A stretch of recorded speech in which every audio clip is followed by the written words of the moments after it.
So it's almost 3 weeks since my awake craniotomy to combat my regrowth of my brain tumour. Now I was going to record this video between the time when I got re-diagnosed and the time when I actually had surgery. However, as you can imagine, since then I've had a lot of recovery, but also during that time it was very emotional, it was very stressful to try and come to terms and make decisions about what type of treatment I would go through. So basically, after I got re-diagnosed, I then had an appointment with a surgeon who had said in the MDT meeting that he feels like he would be able to debulk the brain tumour through an awake surgery. So the appointment with him went really well. However, during the appointment we were expecting him to say, this is what's going to happen, you're going to have an awake surgery,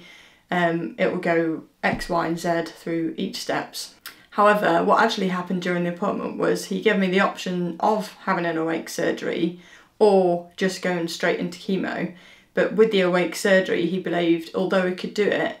it would come with big consequences of the fact that I would almost certainly lose the limb function of my left arm, potentially also a bit of limb function on my left leg and also the left side of my face. Now obviously that comes with massive risks, and I love to run, and also it would affect my work, and it would affect how I am able to do things around the house. Just simple things like loading the dishwasher, doing some cooking, or dressing myself and having a shower, it affects. So it was really stressful whether to think that maybe I would go for that option or whether I would just go straight for the chemotherapy. But at the same time, thinking over things, if I just went for the chemotherapy, maybe in my head I'd think that I wouldn't necessarily get a longer prognosis because I'd just go for that option.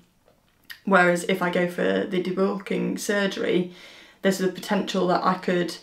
add time onto my prognosis.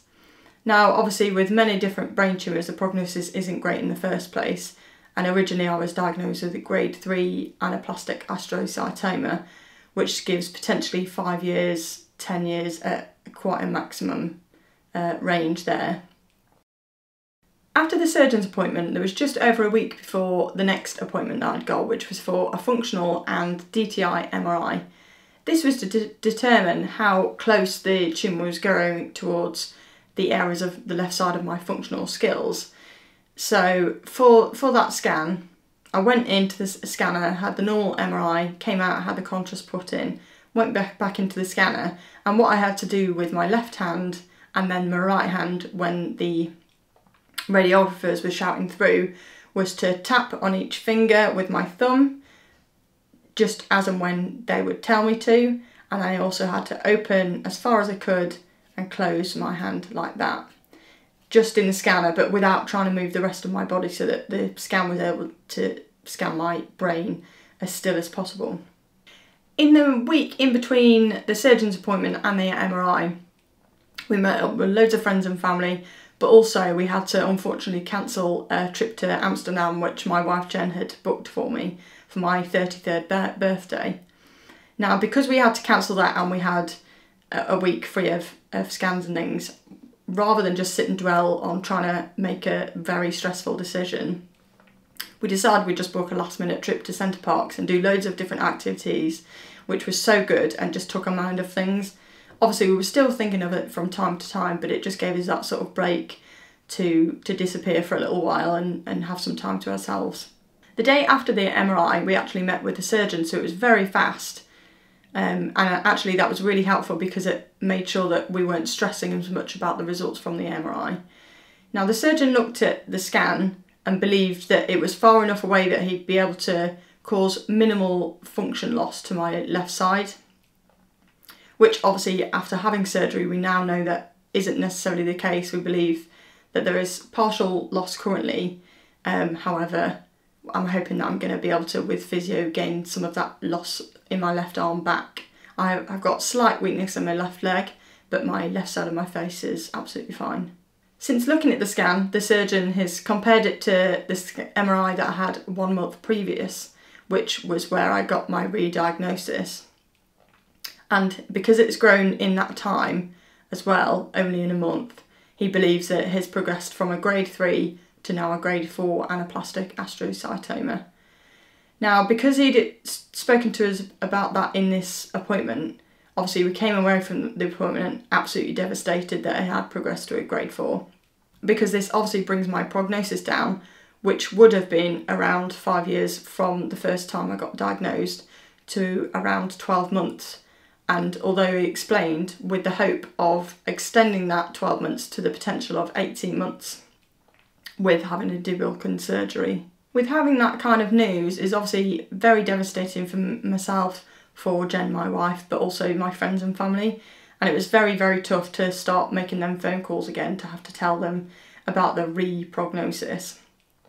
And obviously, although I'm able to talk about it now, because I'm sort of a couple of weeks down the line, I've processed it a bit more, it was very, very emotional to try and tell them that information. And it was very hard for us to kind of process that actually, although we expected to get longer in life for myself, that actually now there's the potential, and hopefully we're going to get through all of the statistics, but there's the potential that I've only got 12 months. Over the following couple of days, I ummed and ahed as to whether I would go just straight onto chemo, as to whether I would go into surgery for the awake craniotomy, or there was the third option, which after the surgeon's appointment he'd explained, if I wanted to, he could get more of the tumour out than just a partial bit of the tumour, but there would 100% be a loss of left arm function, the left side of my face, as well as the left side of my leg. Now again, like, how does somebody come to a decision as to lose all of that function or whether to lose part of it? Because also what they couldn't tell us is that it would give me any sort of extra prognosis to lose that limb function. And if they could tell me that maybe I'm gaining an extra 10 years of my life to then not have that limb function, then obviously that might change my decision to make me go, well, maybe I could live with that, or live with, you know, being in a wheelchair or getting supported much more at home. However, the fact that they can't add on any sort of prognosis because they don't have the statistics for it means that I wrote that decision off, and I spoke to the surgeon and basically said, I want to have the surgery because I'm hoping that it will give me an extra bit of time from the 12 months to potentially give me 18 months of my life back. As opposed to just go onto the chemo, which we know will just hopefully prolong my life as long as possible.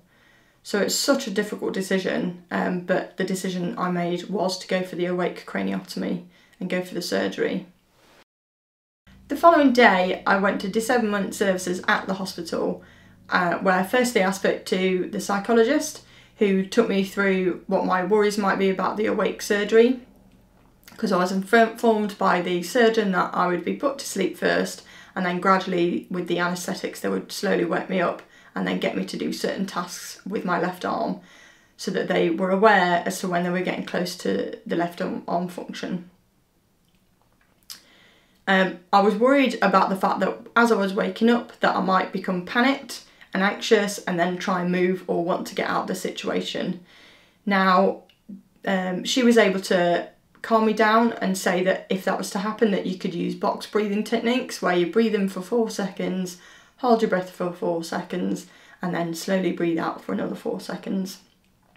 But she also informed me that there'd be other people in the room that I could talk to and reassure me, and also that I could have music on during the surgery, which astounded me because I just would have thought that there'd be nothing like that allowed. She also told me that I'd be able to take just a few little items that would calm me down. So for me, I've got like a little teddy, I had a little picture, and I also had a t-shirt that was like one of my favourite t-shirts that I sort of was able to hold in my right hand. I was also worried that post-surgery I might get nightmares of the surgery if there was anything that I found in discomfort or upsetting or stressful. Now, I've not found any of that, and again she reassured me that everyone who's had an awake surgery has spoken to her and said they've not experienced it, but also that there's support from the psychological team afterwards if I was to need that. She also spoke to me about my mental health currently, and will speak to me about that post-operatively. She also spoke to me about my sports and hobbies and sort of what kind of things I enjoy and how much I still am able to do them. And again, we'll do that post-operatively as well to see if anything has changed. The second appointment in the disablement services was with the physio team. They were again a very nice team of people, and they took me through walking up and down a corridor, doing different activities like pushing and pulling with both my hands, and they also got me to stand on one leg and just do different activities to get a baseline of what my body is physically able to do before surgery, and again they're going to do that after surgery as well. I also had an occupational therapist come and speak to me about what kind of setup I have at home, so as to whether it's owned or rented, and because it's owned we can do whatever we want to the house if we were to need like a banister and things after surgery, which they have fitted for me. And also things like whether we'd need ramps if there was the potential loss of leg function, and things like that, just so that they could prep for anything that I might need once I get discharged from hospital. After that appointment, in the afternoon, I had a pre-op appointment in the main part of the hospital. This included all sorts of things like having my bloods taken, having an ECG, get my blood pressure, height and weight, and all these sorts of things ready for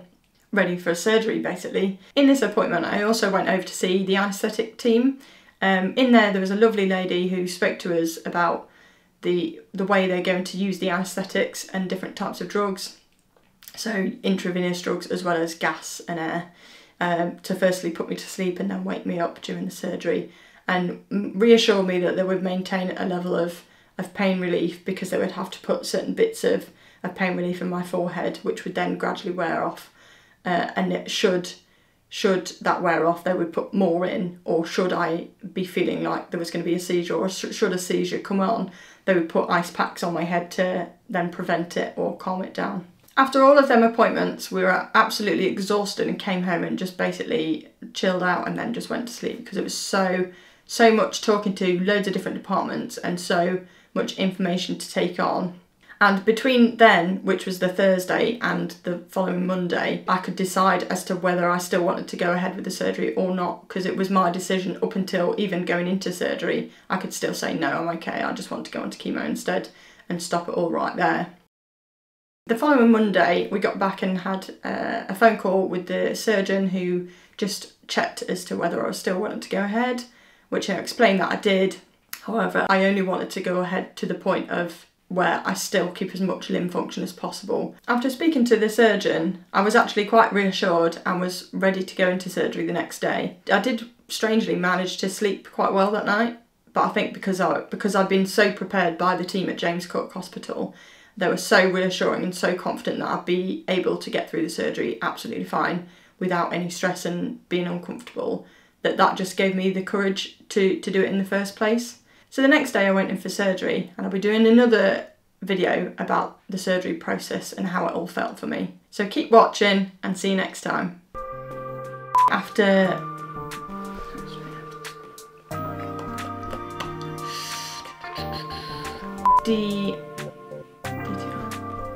well, actually,